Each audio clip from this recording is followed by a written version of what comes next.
Bienvenidos. Continuando con nuestro trabajo con volúmenes, abordaremos entonces el trabajo de cálculo de sólidos de revolución a partir del método de casquetes o cascarones cilíndricos, dependiendo de en sus países cómo lo denominen. Bien, entonces aquí básicamente vamos a tener un video donde vamos a explicar cuándo surge el trabajo con el método de cascarones cilíndricos, reforzar la idea, en qué consiste el método y cómo escoger pertinentemente dicho método. Bien, entonces básicamente la situación problema es la siguiente, es encontrar el volumen generado al rotar la región acotada por y igual a 6x menos 2x cuadrado y y igual a x al cuadrado en torno al eje x. Recuerden que todos estos problemas siempre nos van a dar una región acotada y un eje de rotación, ¿sí? Entonces, ya hemos mencionado en varios videos anteriores que encuentran en nuestra lista de reproducción que lo primero que tenemos que hacer es un esbozo lo mejor posible en una hoja cuadriculada, preferiblemente y usando colores, de la situación que nos están planteando. ¿Sí? Entonces tenemos aquí y y x, eso nos va a apoyar en nuestra visualización de la solución. Y entonces tenemos primera curva, esta parábola. Noten que esta parábola, para usarla rápidamente, podemos pensar en factorizar un 2x, factor de 3 menos x, ¿verdad? Factor común. Entonces, si igualamos a 0, los cortes de esta parábola van a estar en x igual a 0 y en x igual a 3. O sea que tenemos aquí un corte en 0 y un corte en 3. Y la parábola abre hacia abajo. Entonces, un esbozo rápido de esta cosa podría ser algo así. Puede ser una parábola así, algo de esta forma. Donde obviamente el vértice está en 1.5, según lo que sabemos de la parábola. Ahora bien, procedemos entonces a pintar nuestra segunda curva, que es la parábola que abre hacia arriba, con vértice en 0, 0, y entonces la parábola viene algo así.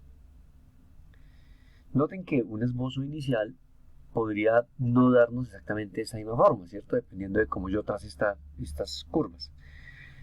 Si queremos una gráfica un poco mejor, pues decidimos cómo hacerlo. Entonces ahora sí viene la parte crucial de este video. El resto ya son cálculos un poco operativos, pero la parte crucial de este video es la siguiente. ¿Cómo tomar el elemento de área? Entonces uno dice, bueno, voy a coger, por ejemplo, el elemento horizontal. Noten que si cogemos el elemento horizontal, uno podría pensar en integrar entonces con respecto a y. Y si integra con respecto a y, entonces podría pensar que visto desde este eje, desde el eje y, la curva que está en morado está por encima y la que está en azul claro está por debajo. O sea que podríamos pensar que esa va a determinar, digamos, el radio, la distancia, o depende del elemento que quiera construir. Pero noten que eso no es tan cierto justo en esta zona. Porque en esta zona, si yo pongo aquí mi rectángulo justo en este extremo, bueno, cerca de este extremo, entonces la función va a tener un extremo en la curva y el otro extremo exactamente la misma curva. O sea que me tocaría partir el problema. Ahora bien, tomemos el elemento de área de forma vertical. Entonces, si tomamos el elemento de área de forma vertical, tenemos una curva de esta forma, la otra curva venía de esta forma, la región acotada era esta señora que está aquí, y entonces tomamos un elemento vertical, y noten que en este caso sí es clarísimo quién está por encima y quién está por debajo en todo el intervalo. Noten que no importa dónde se ubique el elemento, la curva 6x menos 2x cuadrado igual a y va a estar por encima de la curva y igual a x al cuadrado en el intervalo en el cual está comprendida el área. Entonces, miren la importancia de hacer un esquema medianamente claro y pertinente al asunto. Ahora bien, recuerden que el eje de rotación en nuestro caso es este eje, el eje y. Y al girar acá, noten que el elemento quedó paralelo al eje. Es paralelo al eje. Y cuando es paralelo al eje, entonces el método a aplicar, paralelo al eje, el método a aplicar es el de casquetes o cascarones cilíndricos. Y listo. Bien, voy a entonces escapar un momentico aquí y voy a permitirme el mostrarles lo que acabo de decirles en un dibujo mucho más claro y mucho más pertinente.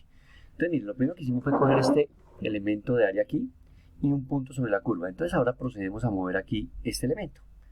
Noten que pareciera que en el extremo izquierdo está la curva que está en verde, o sea, la parábola que abre hacia abajo, y en el extremo derecho parece que estuviera todo el tiempo la parábola que abre hacia arriba. Pero noten justo lo que les comentaba, aquí ya el rectángulo se me sale, pero imagínense hasta aquí nomás, y resulta que en ese punto, pues está, en el extremo izquierdo va a estar la verde y en el derecho el verde. Me tocaría partir y expresar eso en términos de relaciones respecto a la variable x.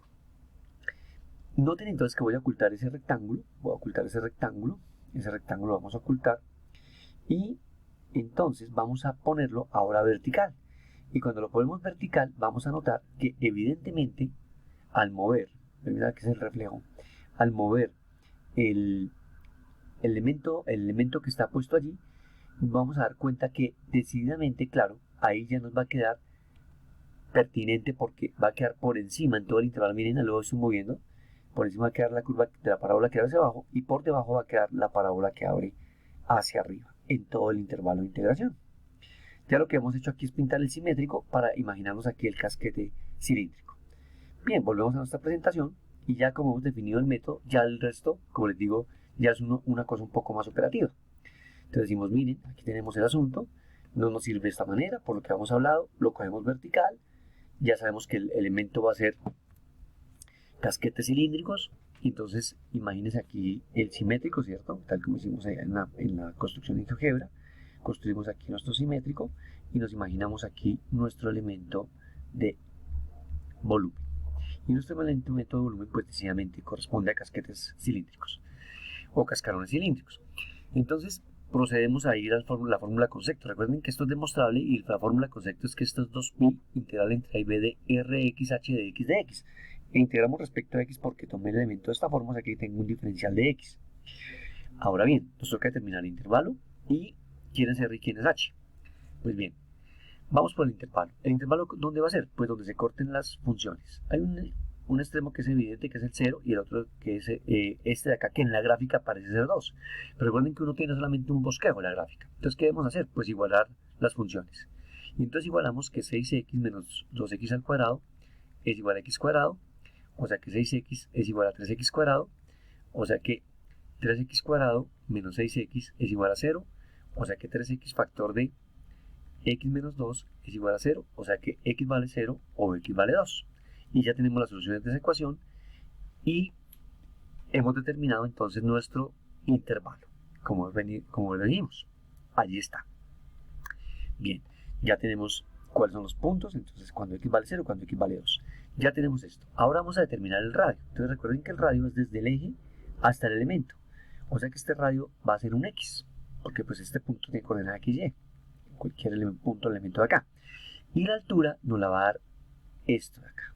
Este va a ser nuestro r en función de x, y nuestra altura en función de x va a ser la función de la parábola que abre hacia abajo menos la parábola que abre hacia arriba, que es la distancia que hay entre este par de curvas. Entonces noten que aquí pues ya tenemos cómo escribir el radio, que es x, y la altura, que sería la parábola que abre hacia abajo, que es 6x menos 2x al cuadrado, menos la parábola que abre hacia arriba, que es x cuadrado. Operamos aquí suprimiendo el paréntesis y nos queda que h de x es igual a 6x menos 2x cuadrado menos x cuadrado. Reducimos términos semejantes y llegamos a que está la altura. Procedemos entonces a evaluar ahora sí el volumen. Integral entre a y b, que es entre 0 y 2, entre 0 y 2 de x por 6x menos 3x al cuadrado de x.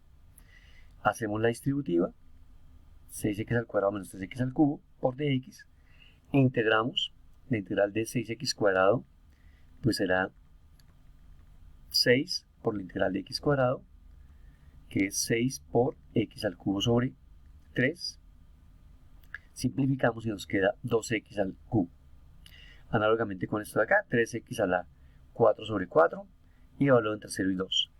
Aplicamos ahora el teorema fundamental del cálculo, límite superior menos límite inferior.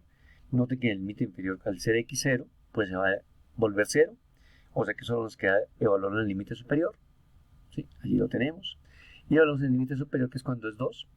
Entonces 2 al cubo, 2 por 2 al cubo, menos 3 por 2 a la 4 sobre 4, y todo multiplicado por 2pi. El 2pi queda fuera del paréntesis, 2 al cubo, 8 por 2, 16, 2 a la 4, 16 por 3, 48 cuartos. Eso es simplificable. 48 cuartos son 12, 16 menos 12 son 4, o sea que quedaría 2pi por 4, y 2pi por 4 son 8pi. O sea que el volumen es 8pi unidades cúbicas. Y hemos ya obtenido el cálculo. Ahora bien, vamos entonces a dejar la actividad para el visitante. Entonces, ¿cuál es la actividad para el visitante? Es la siguiente. calcular el volumen del sólido obtenido al hacer girar alrededor del eje Y la región entre las curvas Y igual a X y Y igual a X al cuadrado. Entonces imagínense que Y igual a X es esto. Y Y igual a X al cuadrado vamos a pintarla acá. Bueno, ¿cierto? La recta sería un poco más completa, ¿cierto? Perdón, voy a pintar aquí así. Pero miren que esta es la región. Esta es la región. Tengo que buscar el punto de corte. Es supremamente fácil. Y luego entonces, ¿qué vamos a hacerlo? Ojo, en torno al eje Y, vamos a girar acá. Entonces tienen que escoger el método más fácil, más pertinente. Pueden coger el elemento horizontal o el elemento vertical y deciden qué método utilizar. Luego en la parte B es hallar el volumen acotado por esa misma región. Miren que es exactamente la misma región, pero alrededor del eje X. O sea que ahora va a girar esa misma región, pero en torno a este eje. Lo mismo, escogemos cuál es el método más pertinente. La respuesta a las que deben llegar es la siguiente.